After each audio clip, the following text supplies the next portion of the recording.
Hi guys, so today's video is going to be a list of some anticipated releases for this second half of 2019. I broke this video up into two parts. Part one was a bunch of young adult books that I think sound absolutely fascinating that are coming out, and then this video is going to be a list of a few adult books that I think sound really good, as well as some sequels that I'm looking forward to. I'm going to start with the sequels that I'm excited about. If you don't really care about this part and you just want to jump to the books that are first in a series that are brand new books, I'll go ahead and put the time at which you can fast forward to, or you can check out the timestamp down below in the description bar. But anyway, starting with the anticipated sequels, I want to start off by saying that I am so excited for The Toll. This is the third and final, sadly, book in the arc of the Scythe series by Neil Shusterman. This is an absolutely fascinating but also very morbid story that it follows our own world where we have conquered death, essentially. The only thing threatening mankind is overpopulation.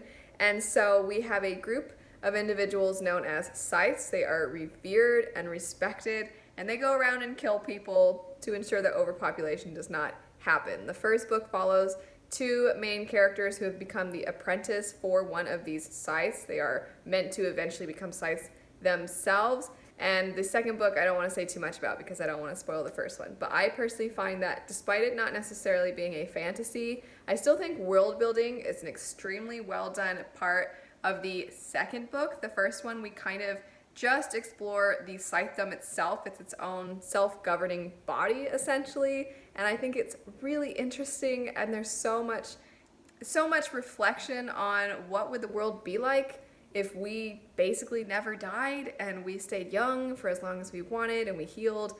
It's just so amazingly done, so interesting, such a unique concept. I love the series so much. First two books are great. I have no idea how he's gonna wrap it up, but I can't wait. Next up, we can't really have very many anticipated releases videos without talking about a Sanderson book, because the man's a machine. He's always writing, he's always getting something out, and I am so excited for Starsight. This is the sequel to Skyward. It's an anticipated quartet, I believe. He originally planned it to be a trilogy, but I believe that he ended up realizing the story was going to be a little bit more than that, so it's going to be a quartet. I'm pumped. Anytime I can get more Sanderson, I'm happy about that. Most of you probably know what Skyward is about, but if you don't, it follows our main character named Spensa, who has dreams of becoming a pilot. Pilots are individuals in their world who are the ones that protect mankind, because mankind, we don't really know what's happened to most of it, but the one area that we do know about is the area that Spensa lives in,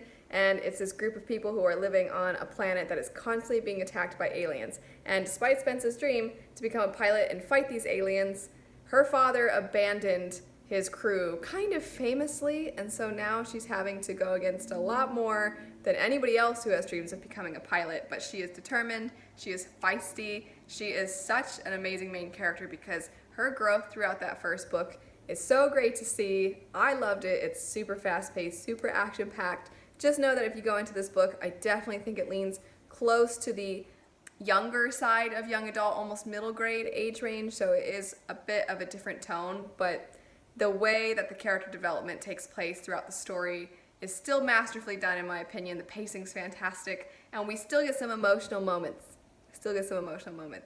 That I like being sad when I read books, so I was very excited about that. My last very highly anticipated sequel would be The Queen of Nothing. This is the third book after Cruel Prince and the Wicked King. Cruel Prince for me was just okay.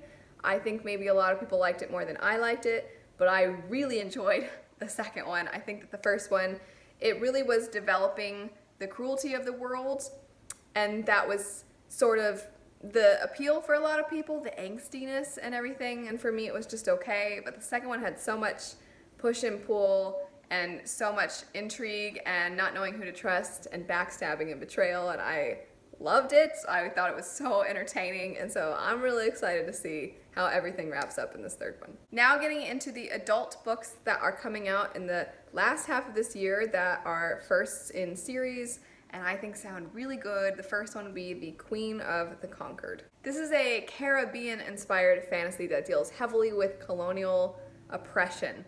That already sounds really, really good. I don't think I've really read a lot of fantasy that's Caribbean-inspired one, but also deals with colonial oppression. I think that is such a good backdrop. It's setting up a world that you know is going to be flawed. You know that it's going to be probably pretty dark and deal with some pretty heavy themes, but I think that it has the potential to be really good if the author pulls it off. The premise is that we follow a young woman whose family was murdered by royals, and she has the ability to mind control people, so she's out for revenge. So that's a revenge story combined with the setting. I think it could be really good, and I'm really excited about it. The next one that I'm excited about is called The Bone Ships. And this one, I'm just going to read the first sentence from the synopsis on Goodreads because I think it does a better job of maybe piquing one's interest than I would do. It sounds really good. It says that a crew of condemned criminals embark on a suicide mission to hunt the first sea dragon seen in centuries in the first book of this adventure fantasy trilogy.